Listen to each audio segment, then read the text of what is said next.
Ladies and gentlemen, this is Total Extreme Wrestling. Today, we are moving on from the Fighter Fest, and we're moving into Fight for the Fallen. Things have been going pretty well for us. We had a really successful Fighter Fest event. Now, we are obviously moving into Fight for the Fallen. Our recent Dynamite, we had a 62 rated show. The Sex Gods beat Best Friends in the main event. Brody Lee beat Isaiah Cassidy. Young Bucks beat Janela and Kiss. Ali defeated Shanna in a dud of a match, 16 rated. Yikes. Jake Hager defeated Brandon Taylor, local guy. Big Swole defeated Anna Jay. And Cody defeated Ricky Starks to keep the TNT title in the match on the night, 72 rated. Cody 82, Ricky Starks 32, so a huge carry from the champ. Fighter Fest itself was a 74 rated event. Cody and Jake Hager in the main event. Obviously, John Moxley was unavailable to work the show because he had New Japan commitments. So that really pissed me off, not gonna lie. So now that hopefully next time he will be available for us, we can do the Brian Cage and John Moxley match. But for now, we have to put that on hold. The other highlights, Chris Jericho beat Orange Cassidy for 79. Adam Page, Kenny Omega defeated Best Friends for 77. So those were our best matches on the card there. Lots of popularity swings, mostly positive. So things are going pretty well for us. New storylines in place. Ali and Sheeta is our next focus for the women's division. Bea Priestley, Chris Statlander. We're now going to keep that going, but we're going to introduce Priscilla Kelly, which we have recently on the episode of AEW Dark. And Priscilla and Bea Priestley are going to be known as Bad Reputation, which was a random generic name the game produced, and I was happy with it. So Bad Reputation is now their little tag team name. Best Friends will feud with Superbad Death Squad. Cody is going to feud with Rey Fenix. Now, the exciting thing about this is that Pentagon Jr. returned in real life on the recent episode of Dynamite. So now we have an excuse to bring back Pentagon Jr. So now we can bring back Rey Fenix and Pentagon as a tag team, which opens up some really great feuds for us in the tag division, but also some great singles feuds as well. Pentagon's a great, exciting wrestler, as well as Rey Fenix, so now they can work with some of the mid-card to upper mid-card talent, and we can really try and push these guys and get them hopefully towards main event status, because they should be top-tier main event guys. They're not quite there yet, so that's going to be a big plan for us. Exciting times for them there. The Dark Order, we've got a storyline right now with them against Luchasaurus, Jungle Boy, and Marco Stunt, Jurassic Express. FTR, they're still feuding with the Young Bucks, but we've got a situation where the Young Bucks are going to pick FTR's opponent, and FTR will pick the Young Bucks' opponent. So FTR have picked Private Party, because if you remember last year, Private Party beat the Young Bucks, so there's the thought in the Young Bucks' mind, oh, can we beat them? And Angelico and Jack Evans, they've been selected as FTR's opponents. The Sex Gods, we're going to give them the tag title shot against Kenny Omega and Adam Page.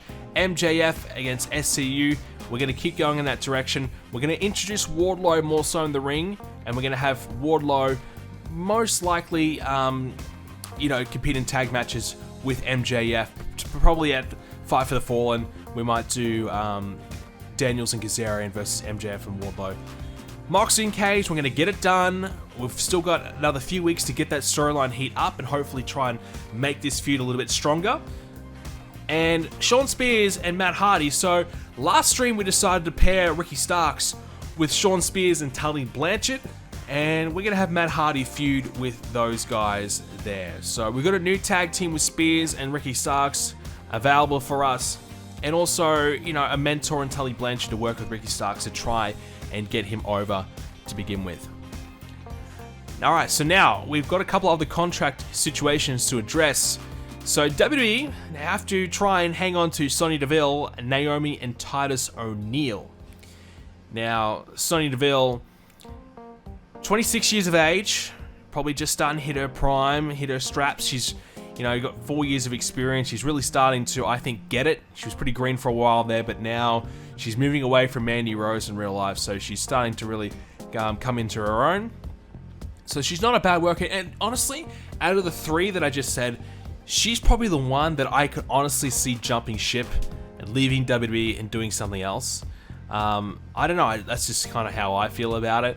She's got 38 popularity, which is pretty solid. I mean, she'd be good for our women's division, and quite honestly, she'd probably be one of the best women in the division, which is kind of scary to think about, but it's true.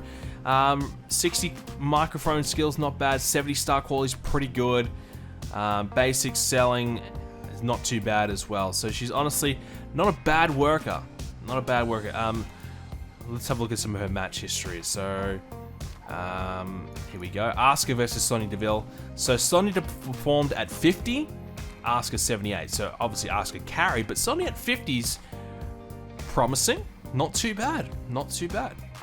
The other one is Naomi, who is 32 now, 41 pop. I think she's kind of been there, seen it, done it type of thing. I've really got no interest in really booking her at this stage. Her stats are probably better than Sonya Deville, apart from the mic skills. The start quality is a little lower as well. Match history.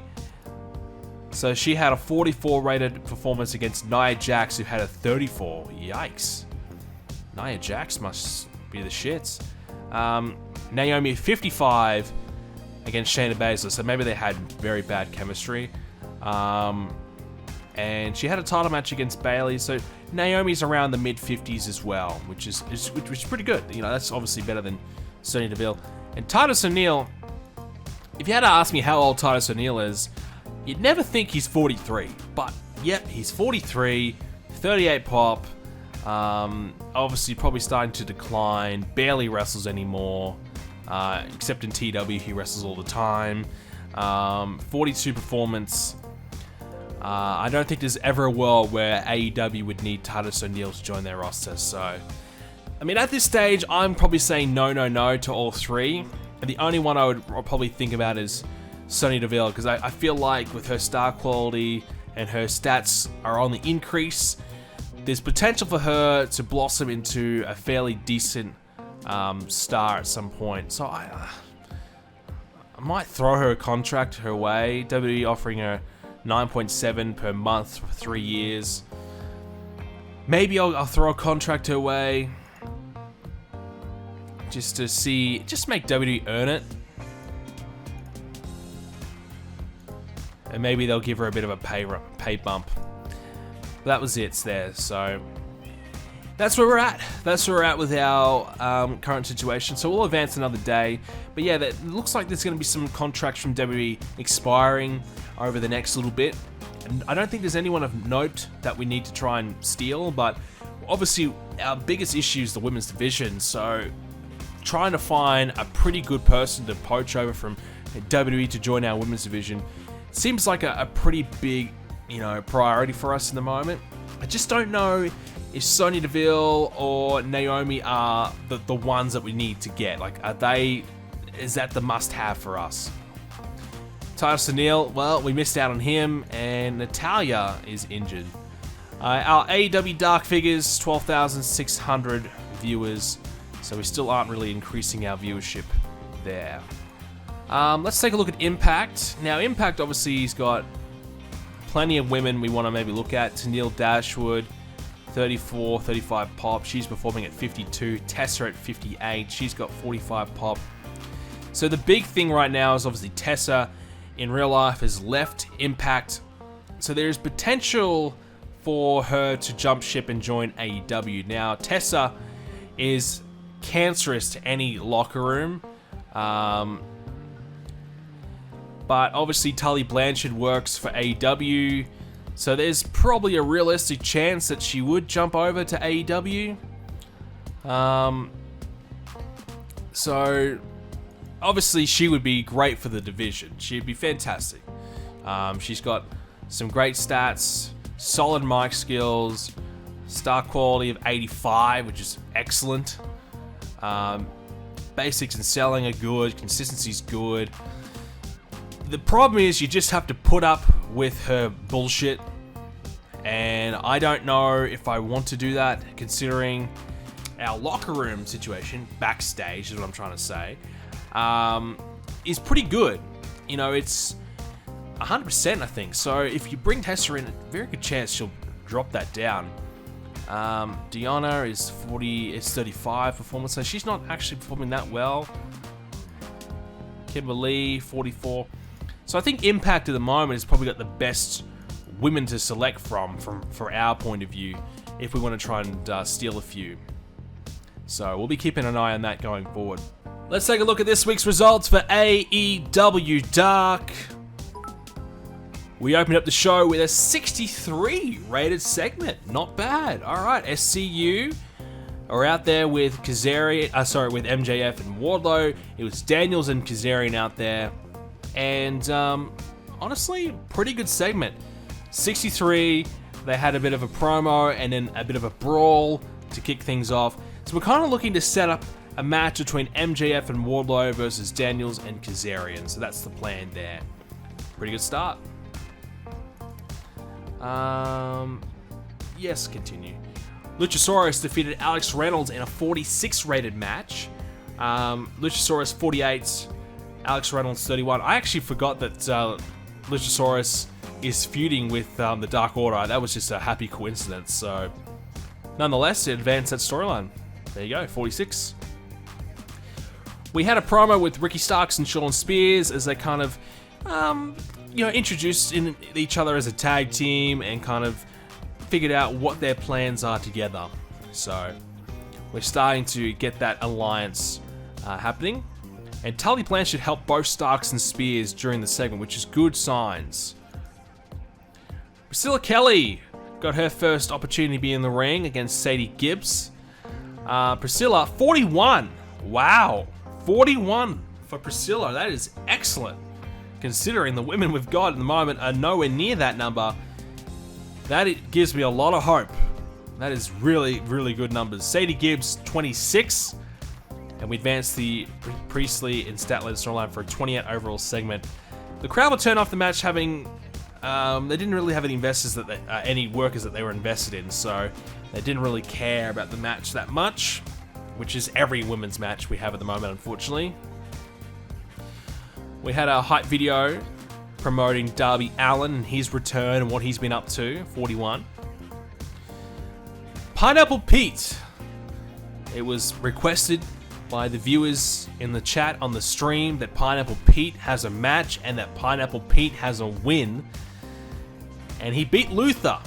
Pineapple Pete 34, Luther 17. Luther really off his game. When is he ever on it? Pineapple Pete gets a win. Yep.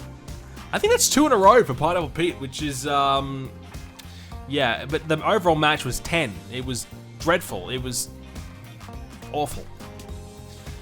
Ali had a promo on Sheeta hyping up a match with her. And our main event was the Hybrid 2 versus the Gun Club for 37. Jack Evans 49, and Helico 49. Austin Gunn 26, Billy Gunn 36. Wanted to give Hybrid 2 a win, which they did obviously defeat the Gun Club because they're going to be working against FTR on the pay-per-view. They've been performing pretty well. The Gun Club, not so much. The Gun Club have been pretty poor. Billy Gunn just doesn't have it anymore by the looks of it. He's a bit too old, which is fair enough, but yeah, that was our main event. We wanted just to kind of really focus on the lower card in this episode of Dark. Probably didn't pay off. Overall, though, 39, which is probably a little bit better than I expected and probably better than what it deserves. So, there you go. Let's take a look at this week's edition of Dynamite. We're hoping to have a pretty good show, so let's have a look. On the pre-show, we brought in Cesar... Bononi? The guy from NXT who was on Dynamite recently in the background. We wanted to give him a match because, look, he might be coming in. We might have to sign him soon if he gets a contract in real life. So we wanted to see how he'd fare. 29 from him. We took on Dustin Rhodes. I wanted to give him a guy who matched up with him in size. 49 from Dustin for a 44 rated match. The crowd didn't really want to see Cesar in the end, but pretty good match. It was requested by the stream chat that Jesse Goddard gets a match against somebody, and we gave him Wardlow. Wardlow, 49, defeated Goddard, who got 29 for a 32 rated match. Well, Jon Moxley decided not to show up again. He's now working with Japan again tonight, hopefully for the last time. Well, Taz warned Moxley that everyone will suffer until Moxley is back to confront Brian Cage. So a 54 for that segment. Yeah, look, Taz just isn't quite getting it done with his segments on the mic. I'm a little bit worried. You know, it's dropping the storyline heat. We haven't really had that great segment, that great, angle that's really got the storyline heat really rising up. So we're struggling a little bit here with this storyline. Brian Cage dismantled Brandon Cutler and Peter Avalon in a tag team match, or a handicap match rather. Brian Cage 60, Avalon 34, Cutler 43. It's pretty good actually from those guys. So nobody really wanted to see Peter Avalon, not surprised, but Brian Cage did pretty well. Cutler and Avalon showed excellent chemistry when teaming with each other. Excellent chemistry, right? Well, there's a new tag team. Two scrubs teaming up together. There you go. 44 for that match. Cody with a 66 promo hyping up his match with Rey Fenix. Cody was superb without the script. Nice promo. Cody then took on Kip Sabian for 70 in a TNT Championship match. That is the 6th time Cody has defended the title successfully, gaining some heat for Cody in his storyline. And we also had Trent distracting Kip Sabian to advance the Best Friends and Superbad Death Squad storyline. We have sent Jimmy Havoc home for a couple of weeks to deal with his issues, so that storyline may be on hold for a little bit, but we'll do a singles storyline at least for now. Cody 78, Kip Sabian 46. Good match. Post-match, the Lucha Brothers are back. Pentagon's back. Rey Fenix was there with him to attack Cody, and they left him down and out. So a 59 rated segment there. Scorpio Sky took on MJF when MJF won thanks to a handful of tights blatantly cheating. MJF 72, Scorpio 51. This is why MJF is getting the big push. He is superb. A great match. 69. MJF's on fire, and we continue the SCU versus MJF storyline. We had Sammy Guevara and Chris Jericho cutting a promo on Adam Page and Kenny Omega for 71. Jericho was the star of the segment. Not bad. Starks and Spears had their first match together as a team. They took on Private Party. Shawn Spears 44, Ricky Starks 37, Mark Quinn 50, Isaiah Cassidy 56. The crowd still don't want to see Ricky Starks, unfortunately. We had a bit of a miscommunication from Starks and Spears, their first ever tag team match. They didn't quite gel, and because of that, Isaiah Cassidy was able to pick up the win for a 39 rated match. Post-match, Starks and Spears was pretty frustrated at the fact that they lost, and Private Party's mentor, Matt Hardy, came out for the save and helped out Private Party. So this is where we kind of kick off the Shawn Spears versus Matt Hardy feud. So we're going to get that rolling now. 42 rated for that segment. Abaddon made her debut in this one. She performed at 33. She took on Angel Rose, who performed at 37. Abaddon's gimmick has been given the rating of great. Thank God. A bad gimmick would just kill her right from the get-go, but this has been rated as great. 15 rated match. I wasn't expecting a lot, but Abaddon is now here. She gets the win, and hopefully this will be the start of something good for her. It didn't do very well because we had two workers that didn't have any pop at all, so no one really cared. But hopefully this will be the start of something good for Abaddon. FTR cut a promo on the Young Bucks, announcing that their upcoming opponents will be the Private Party. So the Private Party has been selected by FTR. FTR are selecting Young Bucks' tag opponent, and Young Bucks is selecting FTR's tag opponent for the upcoming event. So, Private Party, good pick from FTR. Sheeta and Big Swole teamed up to take on Ali and Penelope Ford in a 40 rated match. Not bad, not too bad. Big Swole 28, Sheeta 52, Penelope Ford 26, Ali 33. Well, Sheeta carried big time carry from Sheeta for 40. Ali got the win when she beat Big Swole, so Ali gets the win to make her look pretty good. And that kind of advances the Sheeta and Ali storyline. Main event time. Main event was Kenny Omega versus Sammy Guevara. Kenny Omega 85, Sammy Guevara 65 for a 76 rated match. Advancing the Jericho and Guevara versus Omega and Page storyline. Jericho tried to interfere. He couldn't quite do it successfully, unfortunately for him, which allowed Kenny Omega to pick up the win. Jericho was on commentary as well. So there you go. 76 for that segment, which should round out a pretty good show. Probably not as good as I was hoping, but we had a 66 overall Dynamite, which is probably one of our best, maybe the best Dynamite we've had. Stark, Spears, Quen, and Cassidy were overused slightly, so that's a little bit frustrating, but nonetheless, we had, you know, a 70 rated Cody match, 69 rated MJF match, and a 76 main event. Pretty good. Pretty good. Let's take a look at the fallout from our show. The feedback's been great, drawing a lot of praise. Well, thank God for that. NXT drew 2,600 people. Let's take a look at them. In attendance, 1.97 TV ratings. So their TV rating's still getting stronger and stronger, which is not good. They had a 65 rated show, so hey, at least we had a better show rating than NXT. We might not have beat them in the TV ratings, but the show ratings was better. Their main event was Pete Dunne and Tozawa beating Karrion Kross and Damian Priest. Yikes. Who booked that shit? So Sonya Deville is going to stay with WWE. We did offer her a little bit of a deal, but we weren't really too interested in her.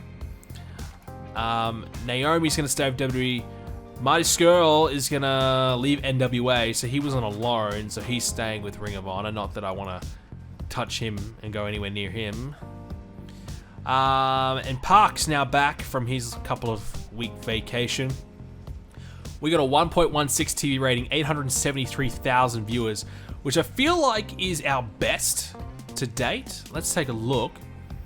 876,000, 838,000, 864, 815, 817. So definitely our best TV rating for our, which I think was equal best, our equal best show. Our other one we did, a 66, had that 99 rated Chris Jericho segment, so that's why that was so good. Kenny Omega gone from AAA, and Kenny Omega injured. Oh no, please don't tell me. Please be a minor injury. I'm scared to click it. Floating kneecap. Alright, how bad is a floating kneecap? Doesn't sound great, but also doesn't sound too bad.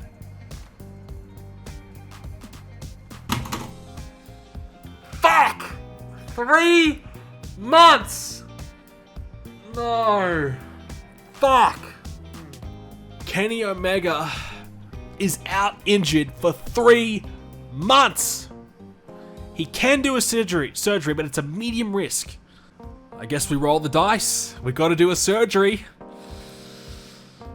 Are you sure you wish to go ahead and have this surgery performed? If successful, the duration of the injury will be reduced and damage it caused could be reduced too. However, if complications arise, then the worker will face an even longer recovery time and may suffer additional damage. Do we risk it? I think we have to. Otherwise, his match with Adam Page at All Out is gone, and we'd have to vacate the titles for 3 months is too long. All right. If it's 3 months, it might as well be 5 months. That's how I view it. Let's have a look. We risk it. We'll say yes. Surgical success. Kenny should be back sooner than first thought. How soon though? 2 months. Ah.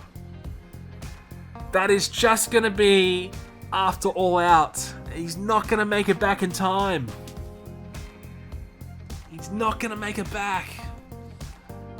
And that means the match with Jericho and Sammy is off the cards. That means the match with Adam Page and Kenny is off the cards. The one good thing though is it does give me a reason for Adam Page and Kenny to turn on one another. You could say that Adam Page didn't give a shit about Kenny Omega when he was out injured, or you can flip it the other way, that, you know, Adam Page was left to fight all on his own. Kenny Omega was selfish. He went to go to New Japan, went to go to AAA, compete on his own for his own personal glory, got himself injured, left Adam Page all by himself to face the wrath of the Inner Circle. But what it does mean is we're going to have to vacate the tag team titles. 2 months, I feel like it's just a little bit too long. I think we could have held on for 6 weeks. We're going to have, he won't be back until week 2 of September, which just is a little bit, that's 2 pay-per-views, 2 events without the tag belts being defended is a little long. Lots of ways we could go about this. You know, FTR versus Young Bucks for the tag belts was going to be bigger than the tag match we had planned anyways. We were going to give the belts to Jericho and Sammy. Didn't really want to do that, but I just needed to get the belts off Page and Omega so I could do their singles rivalry. Now the belts are off Page and Omega, if we vacate it, and we don't have to give the belts to the Sex Gods. We could allow FTR and Young Bucks to compete over the vacant titles, which would definitely, I mean, the match is who's the greatest tag team in the world. And if you have who's the greatest tag team in the world and you don't have the titles on the line, it doesn't really make a lot of sense. So I feel like that's got to be the match. FTR, Young Bucks for the tag belts at All Out, and figure out who's the best team in AEW and who's the best team in the world. Got to be it.